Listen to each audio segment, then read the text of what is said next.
سیدنا عبداللہ بن عامر رضی اللہ تعالیٰ عنہ فرماتے ہیں، رسول اللہ صلی اللہ علیہ وآلہ وسلم ہمارے گھر آئے۔ میں اس وقت بچہ تھا۔ میں کھیلنے کے لیے باہر نکلنے لگا تو میری امی نے کہا، اے عبداللہ آؤ میں تمہیں کچھ دوں۔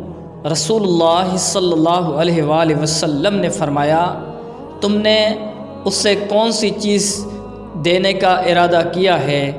انہوں نے کہا، میں اس سے کھجور دوں گی۔